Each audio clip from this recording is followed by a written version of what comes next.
What up, YouTube? It's your boy, Mr. Ocelot, back again with another at-home product review. Today I'm following my bug out bag video and showing you what I keep in my mountain bike backpack. I bought and tested all of these products with my own money. Hopefully this video will save you time and money by showing how my experience went. Mountain biking is a great way to experience nature and get some exercise, but it also requires preparation to ensure a safe return home. Building out a bike backpack is a great way to ensure you always have everything you need on the trail.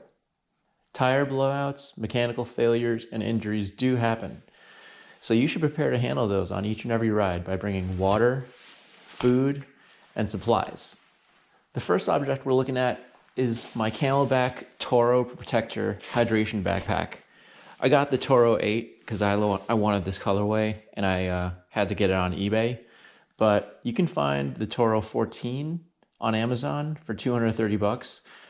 You might actually like that better than the one I got because that one's got a little bit more pockets and storage in it, but I really had to have the green. Anyways, so the TORO 8 is pretty pricey for a hydration backpack. $230 is no joke, but there's a really good reason for that. And that is these have level 2 protection, CE spine protection. So there's a giant plastic pad here behind the hydration pack. It feels like probably a centimeter thick, like hardcore plastic. And the idea being that if a bike or something, or you just the ground, a rock, hits you in the back, you'll have all of this padding from the outer of the backpack. By the way, there's like probably another ½ centimeter to 3/4 centimeters of foam in here before you get to whatever's inside the backpack. And now you might have tools and stuff in there. So you definitely need more padding behind that. You got your water bladder, which of course comes with the pack. And then you've got the centimeter or so of, it's like hardcore hard plastic. I mean, it's bendable, but it feels like any other like biking pad. So with level 2 CE protection. So yeah, well worth the added expense in my opinion. Super light. When this is empty, you know, it feels like nothing, like a regular hydration pack. And money well spent. I'm a fan so far. As far as storage, you put your bladder in the bigger pocket all the way back here. It looks like, oh, that's pretty cool. There's like little cutouts for a wrench maybe, if you want to put that in there. Not a wrench, pliers. And I do put my lights and tools in there sometimes. You have this smaller pack with 1, 2 pockets and a keychain. That's the key for my lock. And then you have this Velcro section that you can unzip these down, and that's a pretty decent storage size, I would say. Now, because you are out on the trails and you never know what critters or dangerous situations you might encounter, I do carry a very compact pocket knife. Now, I'm 6'1", 220 pounds, so I feel like I don't even really need this when it comes to people. But as far as like a mountain lion or something, I wanted to have something, because I know there's mountain lions in the trails that I ride. So I just keep that here. And because of the location on the outside of the pack, I decided against having a longer blade, which I know would be a lot more useful, but this was just the best trade-off for me. So this guy was $39 on Amazon. By the way, I'm going to have Amazon links to all the products mentioned here in the description. If you click on those, I will get a small percentage of whatever products you buy from Amazon after that. For like, I think it's 30 days or something, maybe 15 days. I don't know. It doesn't cost you anything extra, so don't worry. But that just helps me cover like the production costs of getting cameras and taking the time to put these videos together. So if you wouldn't mind clicking on one of those links, you don't have to buy anything. that would just really help me out. Thank you. All right, the next product we're covering is food. You know, you're going to be out there on the trail for hours probably biking, burning energy. And what happens if midway through the ride you get hurt, or someone in your party gets hurt, or somebody gets a flat tire? Well, you might be out there for a lot longer than you expected. So it's always good to keep backup food in your pack. And never show up to a mountain biking ride on an empty stomach. Eat something, y'all. You gotta fuel up. But this is just for emergency situations. So I carry a cup of peanut butter, Jif to go. You can get 36 of these for $11, and they are practically, I mean, they have a long shelf life. I just leave it in my bag. And then this is some old gels I had. I think I got these for free at a race or something. And then a granola bar. Sometimes I'll eat those at the trailhead. So yeah, make sure you bring food in case you get stuck out there.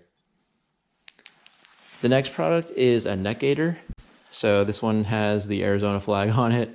A lot of times you'll find these balaclava style bandanas, and I actually cut this one in half, as you maybe can tell by the janky seam there. But yeah, balaclava bandanas, really good to have in case you need like an emergency face mask to go to the gas station or stop somewhere. And then it could be a makeshift bandage. You could use it to clean your hands after changing a tire, fixing a tire. So yeah, balaclava bandana, just a very versatile thing to bring with. Here I got some paper towel tablets. So I've had a couple emergency situations in the past where I was out in the middle of nowhere, had to use the restroom, didn't want to use a balaclava to clean up. So these tablets are really cool. It's like the size of like a mint you might get at a restaurant. But what you do is you take them out of the pack, get a little swig of water, spit it into your hands with one of these tablets and kind of work it in there. And it'll grow to be like a 1 foot by 1 foot sized paper towel that's now moist with the water that you just spit in it. So very useful for those bathroom situations, or if, same thing, like if you want to clean up after working on your bike or tending to a wound or something. If you do tend to a wound, don't use the spit water in your wound. All right, y'all, onto the bike tool section. So you definitely have to have a good multi-tool out there. This is the Crankbrothers F15. What I like about this one, aside from supposedly it has a bottle opener, is you have a bike chain tool here. So you use your key that's in, one of these guys to turn this bolt in here. Thank God I've never actually had a bike chain break on the trail so far, knock on wood. But in case I do, I always bring 2 quick links. These tire levers are really cool. Shout out to Burn Peak Express for pointing out in one of their gift videos, I think it was, these tire levers, because what you can do, and these are, by the way, these are called the tire pliers tire levers, is you put them together and now you got a bike chain tool to take on and put on those bike quick links. So very cool. Here I've got a tubeless tire repair kit, so $17. And what you get is just a little tool there to jam in these rubber pieces into your tire. If you're still running tubes in your bike tires, here's a Park Tool Super Patch Kit, GP2. So this would be kind of an either or between this or the tubeless repair kit. With either of those, if you make a tire repair out on the trail, you're going to need to reinflate the tires. So here you got a CO2 inflator for Presta and Schrader. Where's the Schrader? There. And you screw in your CO2 capsule there, and then, okay, I think this fits either Presta and Schrader, either or. And then this modulates the amount of CO2 you're letting out of the canister. So the CO2 inflator is $15, and you can get 5 of these cartridges for $13 on Amazon. Now, if you're out on the trail and you get a flat, you'll be glad to carry an Innertube with you no matter what. So this is actually the old Innertube for my bike tire from before when I went tubeless. I just rolled it up and taped it together.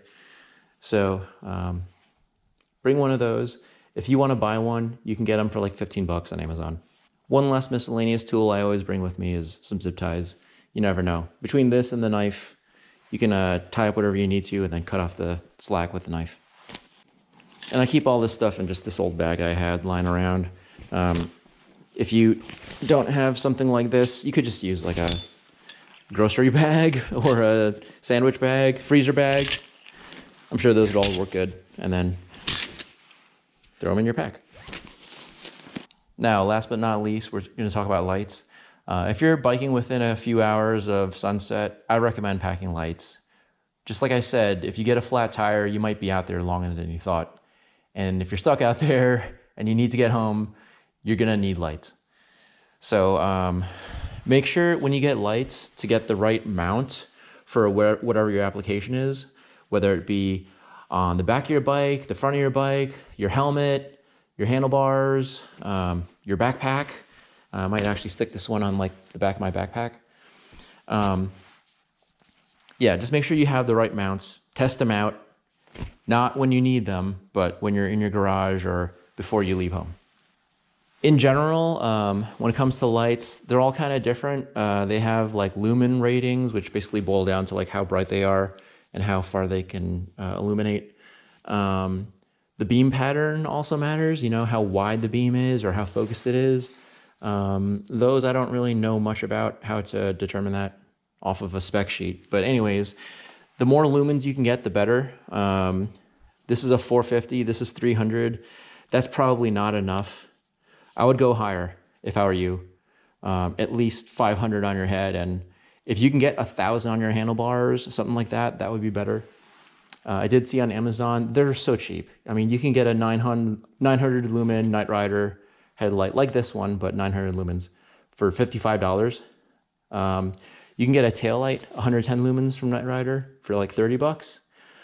Or you can do the bundle with a 900 lumen headlight and a 110 taillight together for $60. So that's a really, really good deal. I might actually buy that myself now that I'm talking about it.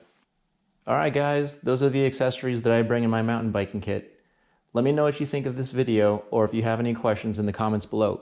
Peace.